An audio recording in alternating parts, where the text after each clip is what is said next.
Political podimas பார்வையாளர்களுக்கு அன்பும் நன்றிகளும். கரூர் சம்பவத்திற்கு பிறகு ஈரோட்டில் மக்கள் சந்திப்பு நிகழ்ச்சியை நடத்தியிருக்கிறார் நடிகர் விஜய். அதிமுக முன்னாள் அமைச்சர் செங்கோட்டையன் தாவேக்காவில் சேர்ந்த பிறகு அவருடைய மாவட்டமான ஈரோட்டில் முதல் பரப்புரை நடைபெற்றிருக்கிறது. அந்த பரப்புரையில் நடந்த விஷயங்களை தான் இந்த வீடியோவில் பார்க்க போறோம். ஓசி முதல் டிராப் அவுட் வரை விஜயின் கோக்கும்பாக்குகள் பற்றி பார்ப்போம் வாருங்கள்.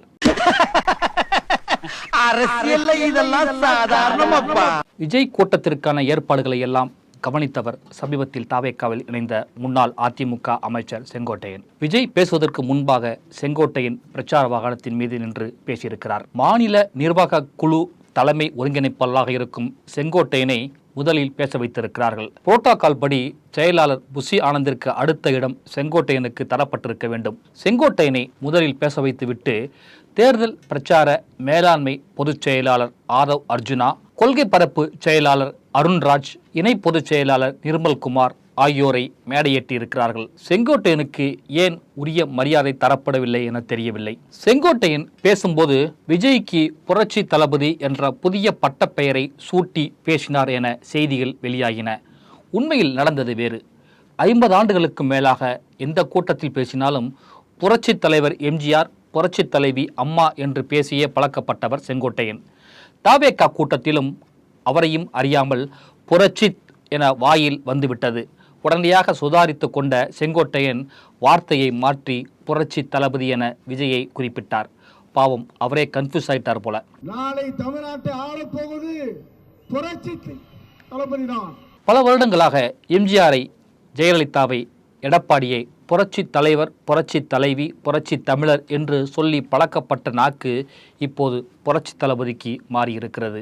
களத்தில் இருப்பவர்களை மட்டுமே எதிர்த்து அரசியல் செய்ய முடியும். களத்தில் இல்லாதவர்களையும், களத்துக்கு சம்பந்தமே இல்லாதவர்களையும் எதிர்க்க முடியாது. நீங்கள் கேட்கிறீங்களெல்லாம் எதிர்க்க முடியாது பாசு என சொல்லியிருக்கிறார் விஜய். அதிமுகவைத்தான் இப்படி மறைமுகமாக சீண்டிருக்கிறார் விஜய். மக்களை காப்போம் என தொகுதி வாரியாக பஸ்ஸில் எடப்பாடி பழனிசாமி பயணம் போய்க் கொண்டிருந்த போது தாவேக்கா கொடியுடன் அவருக்கு வரவேற்பு அளித்தார்கள். அதனை வைத்து கொடி பறக்குது, பிள்ளையார் சொல்லி போட்டாச்சுன்னு எடப்பாடி அவசரப்பட்டதற்கு கிடைத்த அவமானம் இது. உங்களுக்கு நீங்களே கொள்ளையடிச்சு வச்சிருக்கிற காசு தான் துணை, எனக்கு என் மேலே எல்லையில்லா பாசம் வச்சிருக்கிற மாசு தான் துணை என அடுக்குமொழி வசனம் பேசியிருக்கிறார் விஜய். இந்த விஜய் 2025 செப்டம்பர் 20 நாகப்பட்டினம் மக்கள் சந்திப்பில் என்ன பேசினார் தெரியுமா? அடுக்கு மொழியில் பேசும் அரசியல்வாதிகளின் பேச்சை கேட்டு காதில் இரத்தம்தான் வருகிறது. இந்த அரசியல்வாதிகளில் ஆண்டது பத்தாதா என்றார். இதற்கு முன்பு தாவேக்காவின் 2வது மாநில மாநாடு 2025 ஆகஸ்ட் 21 மதுரையில் நடைபெற்றது. அதில் பேசிய விஜய், வரப்போற தேர்தல் மக்கள் விரோத ஆட்சியாளர்களுக்கு நாம வைக்க போற வேட்டா, நாம கோட்டைக்கு அனுப்ப போற ரூட்டா இருக்கும் என்றார். வரப்போற தேர்தலில் மக்கள் விரோத ஆட்சியாளர்களுக்கு நாம வைக்க போற வேட்டா, நம்மள கோட்டைக்கு அனுப்ப போற ரூட்டா. இந்த அடுக்குமொழியில பேசி பேசி அது நம்ம கேட்டு கேட்டு காதல் இருந்து ரத்தம் வந்ததான் மிச்சம். விஜய் தன் நிலைப்பாட்டிலேயே மாறி மாறி பேசுவது ஏன்? விஜய்க்கு ஸ்கிரிப்ட் எழுதி கொடுப்பவர் ஏதோ குழப்பத்தில் இருக்கிறார் போல. விஜய்க்காவது தெரிந்திருக்க வேண்டும். முந்தைய கூட்டத்தில் இப்படி பேசியிருக்கிறோமே, இப்போது இப்படி எழுதி கொடுக்கிறார்களே, முரண்பாடாக இருக்கிறதே என்று விஜய்க்கு தூண்டியிருக்க வேண்டும். கடைசியில் அசிங்கப்படுவது விஜய் தான். இந்த அடுக்குமொழி விவகாரம் போலத்தான் ஜெயலலிதா பற்றி பேச்சும் விஜயை ட்ரோல் மெட்டீரியல் ஆக்கியிருக்கிறது. திமுக தீய சக்தி என சொல்லி மேடம் ஜெயலலிதா ஒரே வார்த்தையில் திமுகவை காலி பண்ணாங்க என ஈரோட்டில் முழங்கினார் விஜய். தலைவா திரைப்பட பிரச்சனையில் விஜயை ஜெயலலிதா காலி செய்தார் என்ற வரலாறும் உண்டு. அந்த ஜெயலலிதாவோடு எதிர்க்கட்சியாக திமுக போராடியது, பிறகு ஆட்சிக்கும் வந்தது. ஆனால் விஜய் தலைவா படத்திற்கு பிறகு ஜெயலலிதாவோடு போராடவே இல்லை. டைம் டு லீட் என்ற டேக்லைனை தலைவா படத்திற்கு துறந்து அடங்கி போனார். ஜெயலலிதா இறந்த பிறகு அரசியலுக்குள் வந்திருக்கும் விஜய் மேடம் ஜெயலலிதாவை துணைக்கு அழைத்து வருகிறார். தலைவா படத்திற்கு அம்மா ஜெயலலிதா என வீடியோவில் உருகிய போதும், ஈரோட்டில் மேடம் ஜெயலலிதா என கர்ஜித்த போதும் விஜயின் குரலில் சுருதி கொஞ்சம் கூடியிருந்தது. மேடம் ஜெயலலிதா மேடம் அவங்களும் அவ்வளவு சத்தமாவா கேக்குது? அம்மா அவர்களை சந்திக்கணும்னு சொல்லிட்டு அம்மா அவர்கள் தாவேக்கா பொருளாளர் வெங்கட்ராமன் ஓரம் கட்டப்படுகிறார் போல. ஈரோட்டு பரப்புரையில் தொடர்ந்து 3வது முறையாக தடுத்து நிறுத்தப்பட்டிருக்கிறார் வெங்கட்ராமன். ஈரோடு விஜய் பொதுக்கூட்டத்தில் பங்கேற்க வந்த வெங்கட்ராமனை விவிஐபி கேட்டில் தடுத்து நிறுத்திய போலீஸ் விவிஐபிக்கள் பட்டியலில் கார் பதிவெண் இடம்பெறாததால் வெங்கட்ராமனை உள்ளே அனுமதிக்க முடியாது என சொல்லிவிட்டது. நான் தான் தாவேகாவின் பொருளாளர், என்னை எப்படி அனுமதிக்க மறுக்கிறீர்கள் என வெங்கட்ராமன் போலீசிடம் வாக்குவாதம் செய்திருக்கிறார். கடைசியில் போராடித்தான் உள்ளே சென்றார் வெங்கட்ராமன். ஏற்கனவே காஞ்சிபுரத்தில் நடைபெற்ற கூட்டம், மாமல்லபுரம் பொதுக்குழு என வெங்கட்ராமன் தடுத்து நிறுத்தப்பட்ட நிலையில் 3வது முறையாக ஈரோட்டில் இப்படி நடந்திருக்கிறது. ஈரோட்டில் தேர்தல் பிரச்சார மேலாண்மை பொதுச் செயலாளர் ஆதவ் அர்ஜுனா, கொள்கை பரப்பு மற்றும் கொள்கை பொதுச் செயலாளர் அருண்ராஜ், இணை பொதுச் செயலாளர் நிர்மல்குமார் எல்லாம் பேசினார்கள். ஆனால் வெங்கட்ராமனை மேடையேற்றவில்லை. ஈரோட்டில் விஜய் பேசாத வார்த்தைகள் என்று ஒரு டிக்ஷனரி போட்டிருக்கிறார்கள் நெட்டிசன்கள். திருப்பரங்குன்றம், கரூர், பாஜக 100 நாள் ஊரக வேலை உறுதி திட்டம், பிரதமர் மோடி, மத்திய அரசு, AIADMK, SIR, Kovai Madurai metro, indigo விமான குளறுபடி என எதையும் விஜய் பேசவில்லை. ஈரோட்டில் பேசும்போது வடிவேலு டயலாக்கை சொல்லி கலாய்த்தார் விஜய். அது அப்படியே விஜய்க்கு பொருந்தி போனது. காலத்தின் கோலம் அந்த டயலாக். முதல்ல மண்டையில் இருக்கிற கொண்டைய மறைங்க சார். மக்களே, உங்க சேஃப்டி தான் முக்கியம் என சொல்லியிருக்கிறார் விஜய். இந்த சேஃப்டி ஏன் கரூரில் ஏற்படவில்லை? 42 பேர்களை இழந்த பிறகு சேஃப்டி இப்போதுதான் விஜய்க்கு தெரிகிறதா? ஓசின்னு அசிங்கப்படுத்துறீங்க, கேட்க ஆள் இல்லைன்னு நினைச்சிங்களா? நான் இருக்கேன், மக்களுக்கு ஒண்ணுன்னா விஜய் வந்து நிற்பான் என பேசியிருக்கிறார் விஜய். விஜய் இப்படி சொல்கிறார். ஆனால் அவருடைய கட்சி நிர்வாகிகளும் தொண்டர்களும் ஓசி வேண்டாம் என்கிறார்கள்.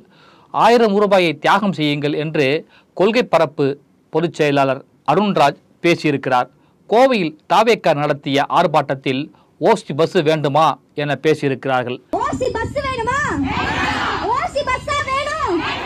2025 மார்ச்சில் நடந்த தாவேகா பொதுக்குழுவில் பேசிய நந்தினி என்ற பெண் 1000 ரூபாய் இலவச பஸ் எல்லாம் கொடுத்தும் என்ன பிரயோஜனம் என்று கேட்டார். விஜய் ஒரு பக்கம் போனால் அவருடைய கட்சியினர் இன்னொரு பக்கம் போகிறார்கள். ஃப்ரீயா பஸ் விடுறோம் பெண்களுக்காக அப்படின்னு சொல்லி பண்ணிட்டு இருக்காங்க.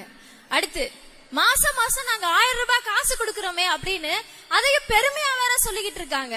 இதெல்லாம் கொடுத்து என்ன பிரயோஜனம்? 2018 வெளியான சர்க்கார் திரைப்படத்தில் அரசு வழங்கிய இலவச பொருட்களான மிக்சி, கிரைண்டர் போன்றவைகளை தீயிட்டு எரிப்பது போன்ற காட்சிகள் இடம்பெற்று பெரும் சர்ச்சையை ஏற்படுத்தியது. அப்படி படத்தில் நடித்துவிட்டு ஓசின்னு அசிங்கப்படுத்துறீங்கன்னு விஜய் இப்போது பேசுகிறார்.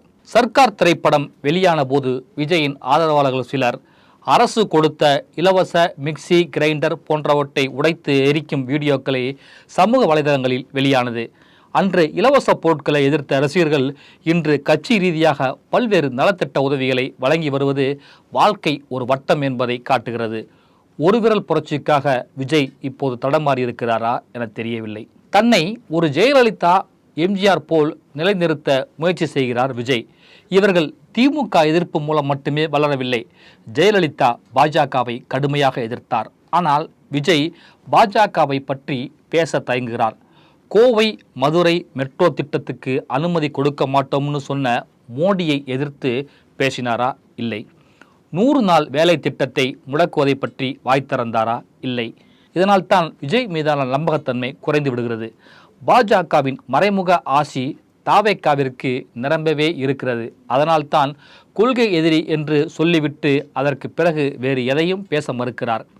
இந்த மண்ணுக்கு சம்பந்தமில்லாதவர்களை நான் ஏன் எதிர்க்கணும் என்று நம்மை பார்த்து திருப்பி கேள்வி கேட்கிறார். ஈரோட்டில் பேசும்போது காளிங்கராயன், பெரியார், மஞ்சள் எல்லாம் விஜய்க்கு நினைவுக்கு வருகிறது. ஈரோடு, திருப்பூர், கோவை பகுதிகளை அதிகமாக பாதிக்கிற அமெரிக்காவின் வரி விதிப்பை பற்றி பேசாம பிரதமர் மோடி அமைதியாக இருக்கிறாரே என்று மோடியை கண்டித்தாரா என்றால் இல்லை. எனக்கு பயமில்லை என்கிறார். பாஜகவை பற்றியோ மோடியை பற்றியோ பேச மாட்டேங்கிறாரு. திமுக ஆட்சியில் மாணவர்கள் சேரவில்லை என்பதால் 207 பள்ளிகள் மூடப்பட்டதாக விஜய் ஈரோட்டில் ஒரு கணக்கு சொன்னார்.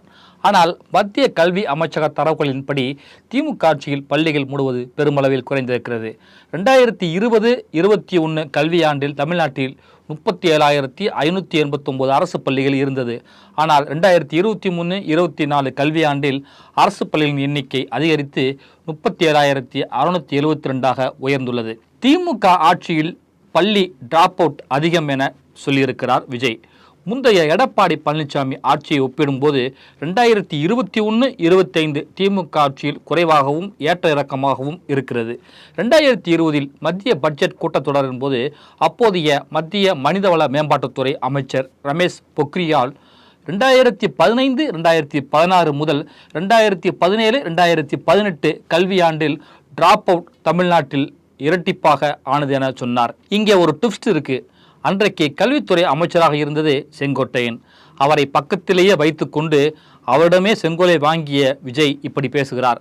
அந்த அளவுக்குத்தான் விஜய்க்கு அரசியல் ஞானம் இருக்கிறது. ஈரோட்டில் பேசிய லயோலா காலேஜ் ஸ்டூடெண்டான விஜயும் டிராப் அவுட் மாணவர் தான். இதனை நாம் சொல்லவில்லை, அவருடைய அப்பாவே சொல்லியிருக்கிறார். லயோலாவில் ரொம்ப டஃப் சீட்டு கிடைக்கிறது.